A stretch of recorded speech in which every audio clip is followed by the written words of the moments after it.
পূর্ব মেদিনীপুরের ময়নায় নির্বাচন পরবর্তী হিংসার অভিযোগ খতিয়ে দেখতে শনিবার পৌঁছল তৃণমূল কংগ্রেসের 3 সদস্যের ফ্যাক্ট ফাইন্ডিং টিম। প্রতিনিধি দলে ছিলেন দোলা সেন, মোহাম্মদ নাদিমুল হক এবং সুশোভন রায়। প্রথমে প্রতিনিধি দল যায় ময়না ব্লক তৃণমূল কংগ্রেসের কার্যালয়ে। সেখানে দলীয় কর্মী সমর্থকদের সঙ্গে বৈঠক করেন তারা। বৈঠক শেষে দোলা সেন অভিযোগ করেন 4 তারিখের পর থেকেই তৃণমূল কর্মী ও সাধারণ মানুষের ওপর অত্যাচার চালানো হচ্ছে। বিভিন্ন জায়গায় ঘরবাড়ি ভাঙচুর, পার্টি অফিসে হামলা এবং কর্মীদের মারধরের ঘটনা ঘটেছে বলেও দাবি করেন তিনি। দোলা সেন জানান, প্রতিনিধি দল যে সমস্ত তথ্য সংগ্রহ করেছে তা তৃণমূল সুপ্রিমোর কাছে জমা দেওয়া হবে। পাশাপাশি প্রশাসন ও আদালতের কাছেও একটি তথ্য তুলে ধরা হবে বলে জানালেন তিনি। তার দাবি, প্রত্যেক ব্লক ও বুথে তৃণমূল কর্মীরা আক্রান্ত হয়েছেন। এছাড়াও গণনা কেন্দ্রগুলিতে ইভিএম টেম্পারিং এর অভিযোগ তুলে প্রতিনিধি দলের পক্ষ থেকে জানানো হয়েছে, যেখানে যেখানে অনিয়মের অভিযোগ উঠেছে সেই সমস্ত তথ্য সুপ্রিম কোর্টে পেশ করা হবে। ভিভিপ্যাট গণনার সুযোগ দেওয়া হয়নি এবং কর্মীদের গণনা কেন্দ্র থেকে মারধর করে বের করে দেওয়া হয়েছে বলেও অভিযোগ তোলেন তারা। প্রতিনিধি দল সমস্ত অভিযোগ ও তথ্য নথিভুক্ত করেছে।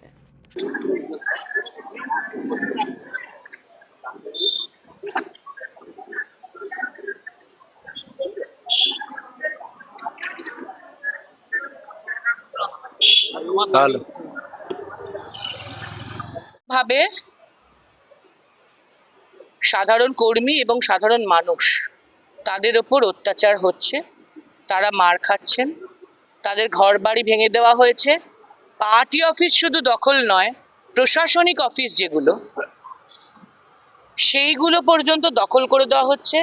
এবং ধরুন 16 জন কোনো অঞ্চলে পঞ্চায়েতে যেটা মেম্বার আছেন, বা 13 জন যেটা আছেন 3 জন বিরোধী, বা 10 জন যেটা আছেন 6 জন বিরোধী, সব জায়গায় বলা হচ্ছে যে আপনাদের কমিটি ভেঙে দেওয়া হলো। এটা তো আইন নয়, এটা তো সংবিধান সম্মতভাবে নিয়ম নয়, কিন্তু এই জাতীয় কাজ করা হচ্ছে। কিন্তু তারপরেও এটা ভালো যে আমাদের তৃণমূল কংগ্রেসের কর্মী বন্ধুরা ভয় পাননি।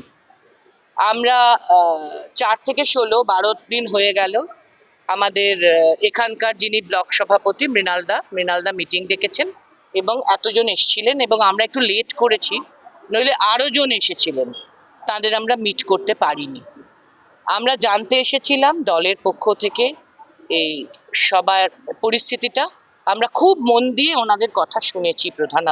আমরা প্রধানত বলতে আসিনি, শুনতে এসছি।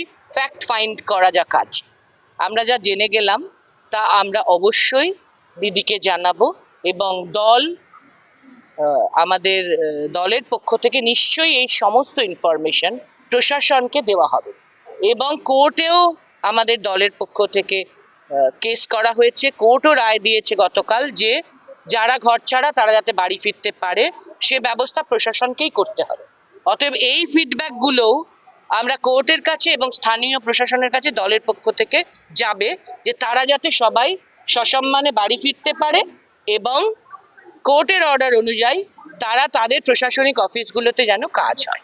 ময়নাতে কতজন বাড়ি ছাড়া এখন পর্যন্ত হয়েছে? আমরা টোটাল সংখ্যা যা পেয়েছি, টুকেছি, টোটাল সংখ্যা গোনা হয়নি, কিন্তু প্রতিটি অঞ্চলে প্রতিটি ব্লকে বুথে অ্যাটাক হয়েছে এটা আমরা জেনেছি, কিন্তু গোনা হয়নি। আমি শুধু নোট নিয়েছি, তো আমরা সবাই নোট নিয়েছি। আজকে বৈঠকে প্রার্থী চন্দন মণ্ডলকে দেখতে পাওয়া গেল না, কি বলবেন? না, চন্দন এখানে যারা উপস্থিত তারা জানিয়েছেন যে উনি সবার সাথে ভোটের রেজাল্টের পরেও যোগাযোগ রেখেছেন, এবং আমার সঙ্গে তো কন্ট্যাক্ট হচ্ছিল ফোনেও, আমাদের যারা যোগাযোগ করেছিলেন তাদের সাথেও ছিল। তো কোনো কারণে আমাদের একটা টাইমের ব্যাপারে কোঅর্ডিনেশন গ্যাপ হয়েছে বলে হয়তো তিনি নেই, এখনো পর্যন্ত এটাই আমাদের ফিডব্যাক। বলছে দিদি, এই যে পূর্ব মেদিনীপুরে যেভাবে একটা রেজাল্ট হয়েছে 16-0, এর পর্যালোচনাটা কিছু হলো এখানে? ময়না তো একই রেজাল্ট নাকি? হ্যাঁ, অবশ্যই পর্যালোচনা প্রচুরভাবে ইভিএম এর ক্ষেত্রে 2টো অভিযোগ নির্দিষ্ট আমরা পেয়েছি, যা আমরা অন্যত্রও পেয়েছি, এখানেও পেয়েছি, ভীষণভাবে পেলাম।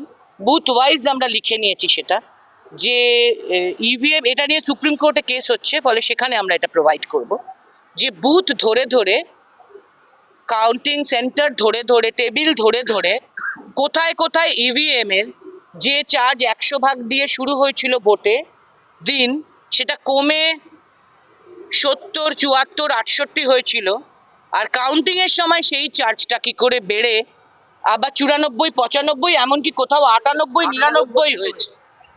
এইটা কি করে হয়? তাহলে ইভিএম এর এই ট্যাম্পারিং তো হয়েছে। এবং আরেকটা খুব গুরুত্বপূর্ণ আমরা তথ্য পেয়েছি যে ভিভিপ্যাট গুনতে দেওয়া হয়নি। আমরা তৃতীয় গুরুত্বপূর্ণ পয়েন্ট পেয়েছি, এখানে সবাই সে অভিযোগ করেছেন, আমরা নোট নিয়েছি। এবং তৃতীয় আমরা গুরুত্বপূর্ণ অভিযোগ পেয়েছি, শুধু 17C মেলালেই হবে বলা হয়েছে, কিন্তু এই যে কেন চার্জ বেশি, কেন এ ব্যাপারে কমপ্লেনও গ্রহণ করা হয়নি। এবং ওখানে উপস্থিত ARO, সেন্ট্রাল অবজারভার এবং সেন্ট্রাল ফোর্স সবাই বলেছে যে ভাই গুনলে গোনো, নয়তো তোমাকে বার করে দেব, তোমার কথা শোনা হবে না। এই থ্রেট তো গণতন্ত্রে দেখাবার কথা ছিল না। আর 4 নম্বর ইম্পর্টেন্ট, বেশিরভাগ কাউন্টিং এজেন্টকে 2টোর পর বার করে দেওয়া হয়েছে, মেরে তাদের কথা বলতে দেওয়া হয়নি, শোনা হয়নি।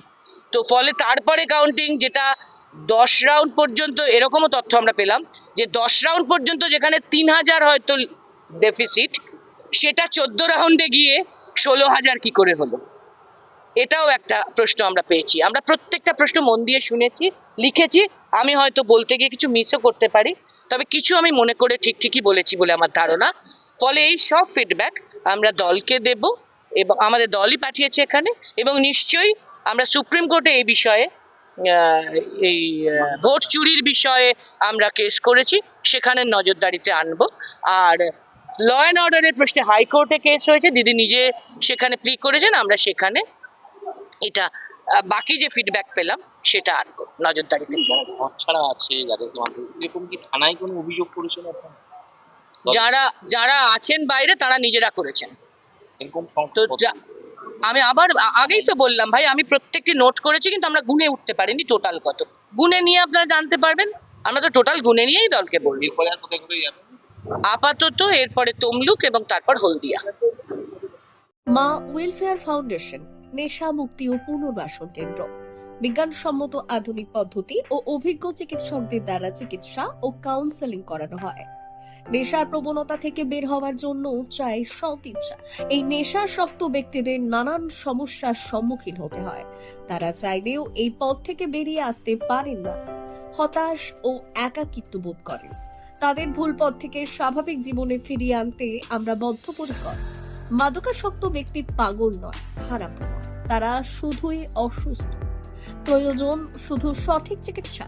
আপনার সন্তান কোথায় যায়, কাদের সাথে চলাফেরা করে, নিয়মিত স্কুল কলেজ যায় কিনা, অপ্রয়োজনে বাড়ির বাইরে থাকে কিনা, অস্বাভাবিক জীবন যাপন করে কিনা, আপনি যা অর্থ দেন তা সঠিকভাবে ব্যয় করে কিনা, পারিবারিক অশান্তি, শারীরিক অত্যাচার, স্ত্রী পরিজনকে অকারণে সন্দেহ, অবিশ্বাস, কর্মক্ষেত্রে অবনতি, মাত্রাতিরিক্ত আর্থিক চাহিদা বেড়ে গেছে, তার মানে আপনার প্রিয়জন তীব্র নেশাগ্রস্ততায় বা মানসিক সমস্যায় ভুগছেন।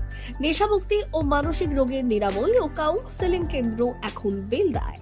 মদ, গাঁজা, ড্রাগস ও ইত্যাদি বিভিন্ন ধরনের নেশা এবং মানসিক রোগের চিকিৎসা করতে হলে আজই আসুন মা ওয়েলফেয়ার ফাউন্ডেশন। এখানে আমাদের চিকিৎসা পদ্ধতি: 1. নেশাগ্রস্ত রোগী এবং তার পরিবারের কাউন্সেলিং এর ব্যবস্থা। 2. নিয়মিত যোগ, প্রাণায়াম ও ধ্যানের মাধ্যমে এবং মোটিভেশনাল ক্লাসের মাধ্যমে রোগীকে সুস্থ করা। 3. নিয়মিত ডাক্তারি পরিষেবা ও অভিজ্ঞ সাইকোথেরাপিস্ট দ্বারা কাউন্সেলিং এর ব্যবস্থা প্রদান। 4.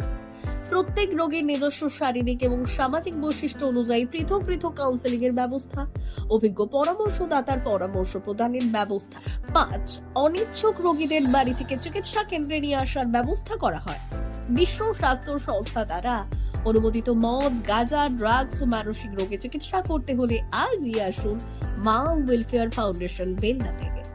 যোগাযোগ করুন আমাদের সঙ্গে। Mobile number 9144587202। মা ওয়েলফেয়ার ফাউন্ডেশন, বেলদা, কেশিয়ারি মোড়, রেলগেটের কাছে, মোহাম্মদপুর।